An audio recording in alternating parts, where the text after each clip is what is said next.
launched at its cities. The Egyptian ceasefire offer called for a halt of hostilities as of this morning.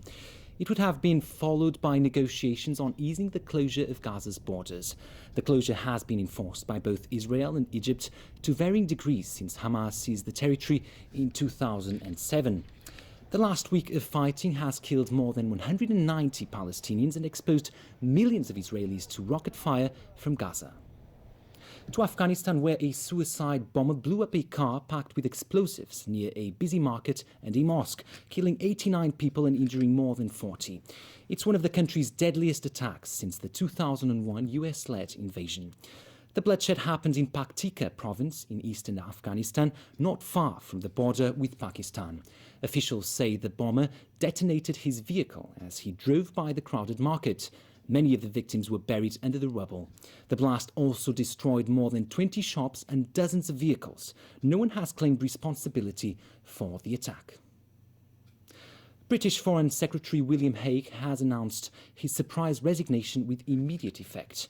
Hague has been Britain's most senior diplomat for the past 4 years. He will assume a more junior role that will involve him coordinating the government's business in the lower house of Parliament, and he will leave Parliament next year. Hague will be replaced by current Defence Secretary Philip Hammond. It's part of sweeping changes to British Prime Minister David Cameron's cabinet ahead of what's expected to be a closely fought national election next May. Back locally, legislators passed the stamp duty amendment bill this evening following days of debate at Lechco. Earlier today, lawmakers approved an amendment to exempt non-permanent residents from the double stamp duty when they buy public housing flats under the tenants purchase scheme. More on that from Rani Samtani. The controversial amendment to the stamp duty bill was passed after hours of debate, but lawmakers from the Federation of Trade Unions expressed concerns about the side effects of the move. We can see that there are loopholes in the DSD net, and we are afraid that the market will have the message that the DSD is useless or is not effective at all, so that we are afraid that the market prices will be stimulated. The amendment proposed by Democratic Party legislator Wu Chi-wai allows non-permanent residents living in public housing flats to be exempted from the double stamp duty when they buy their units under the Tenants Purchase Scheme, or TPS. Secretary for Financial Services and the Treasury Chen Ka-keung noted that there have been only 60 TPS cases involving non-permanent residents since the property cooling measure was implemented. If we provide an exemption clause in the bill for transactions involving TPS, it will affect the integrity of our measures, and this will create loopholes and will send a confusing message to the market. Chan added that an exemption wouldn't help much as non-permanent residents would still have to pay the buyer's stamp duty. But members from across the political divide showed support for the amendment. There's no way that it can be used for speculation. I think you were too hasty in formulating the policy. The amendment was passed 44 votes in favor, 6 against. Rani Samtani, TVB News. In Macau, Chief Executive Fernando Chui announced today he will be running for another term.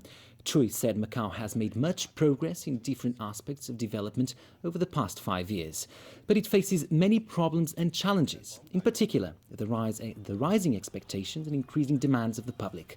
He said as a long-term public servant, he feels he has a great responsibility towards Macau and hopes he can continue contributing to society. The enclave's fourth chief executive election will be held on August 31st. A 400-member election committee will choose Macau's next leader.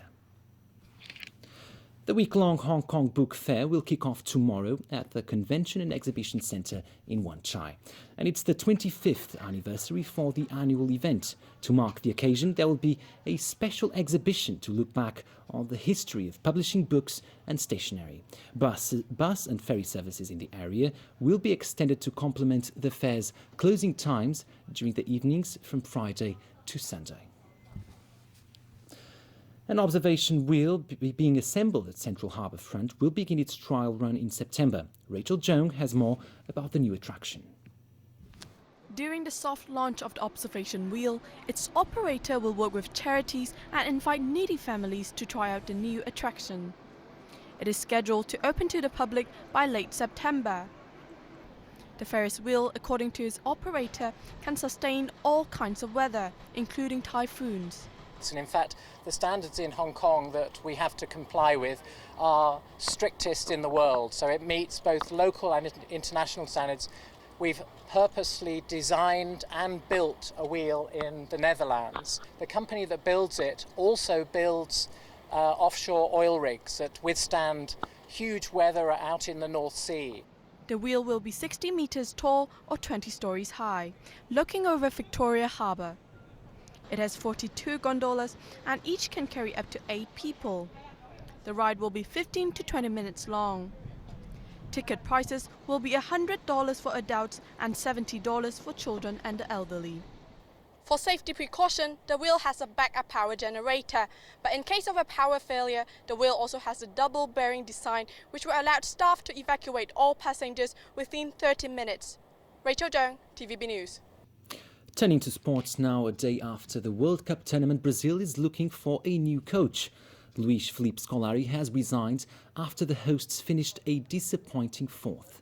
Brazil was thrashed 7-1 in the semi-finals by eventual champions Germany. The side also lost to Holland in the third-place match. This was the 65-year-old's second stint with the national team after leading Brazil to the world title in 2002. Meanwhile, the world champions returned home today. Tens of thousands of fans lined the streets of Berlin as the players rode by on an open-top truck. Germany defeated Argentina at Maracanã Stadium to claim its fourth World Cup title and first since 1990. Tonight's winning Mark 6 numbers are 2, 5, 9, 32, 41 and 42. The extra number is 44. A look at the weather before we go. Very hot and fine apart from isolated showers. Temperatures between 29 and 34 degrees. The outlook, windy with occasional heavy rain in the following couple of days. That's all from our newsroom for now. Thanks for joining us. Good night.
Earth Live was co-sponsored by